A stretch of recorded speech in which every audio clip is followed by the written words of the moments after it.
So we were signed up to talk this morning about how Christ has been in our marriage and in our family.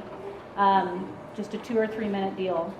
The first thing that came to mind for me was after we first got married and moved here, and how we ended up here, and how we made KyleUMC our family. My life growing up, I had a really good family, great church. All of my best friends came from church. My grandparents went to the same church. My aunt and uncle, cousins, everybody was there. We got married at that church, and it was really, really hard for me to leave there. We live 45 minutes away from 40 minutes-ish in traffic, probably, lots worse. And I still had it in my head that that's where we were going. That's where everybody was. That's where my family was. And my husband, and he continuously does this, and it's a good thing for me. It doesn't really matter how I grew up, and that was great.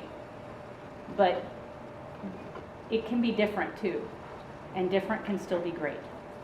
And so we attended here. It's similar, but I mean, I grew up in a big church, lots of money, kind of different. And so it was hard to do something totally different, something that's not connected to my family at all. And it's been so good for us and so good to raise our children here.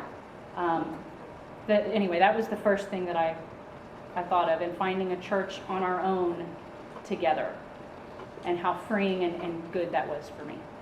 And then, she's leaving out describing how stubborn I was about that. Oh, but there's that.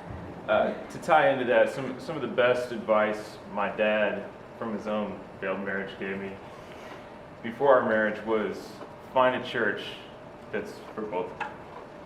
And so that's kind of why I thought, hey, I want a church that I can call ours. Can you do the next part? Give it a shot. It didn't really hit me until 2008 in the summer. We struggled that year. We had a 3-year-old baby. I was working 2 jobs. I was leaving before everybody got up in the morning. My wife was doing it all on her own. I was coming home right before bedtime if I was lucky. Sleeping 3 hours a night? Sleeping 3 hours a night, because I'd stay up until about 2 in the morning to do work. It was really tough. And it kind of culminated, we were going to a friend of mine's wedding down in Mexico. And we fought the entire way. Sorry. I didn't get a lot of sleep last night, so I'm a little emotional. But they won the football game. We won the football game, so all that right. was important. Sorry, I'm going to collect myself for a second. We fought the entire way to the airport. I was making us late. I was having to do something else before we left. I had to drop something off, whatever it was. I probably wanted to get there earlier than you did. Amanda likes to get to the airport 3 hours early. I'm a 10-minute kind of person. Anyway, we made it down there, made it into Mexico safely, and we were at the rehearsal dinner, and people were giving speeches. And I was sitting there next to Amanda. Sorry, I'm usually not like this. No. And I had my arm around her, and it made me think of how we used to sit in church. And I wanted to give my friend, who was my best man, the advice that kept our marriage together.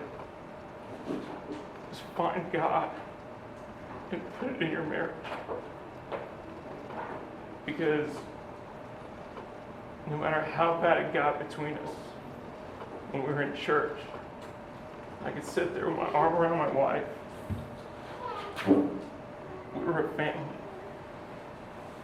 And it was later pointed out to me that giving this advice was witnessing, and it didn't even occur to me.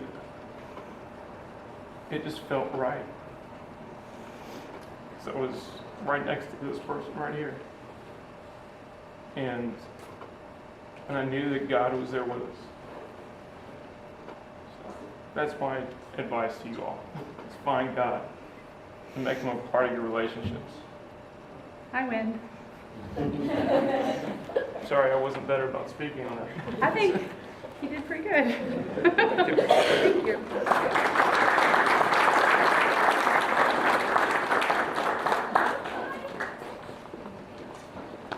Let's stand and sing our closing song, Shine, Jesus, Shine.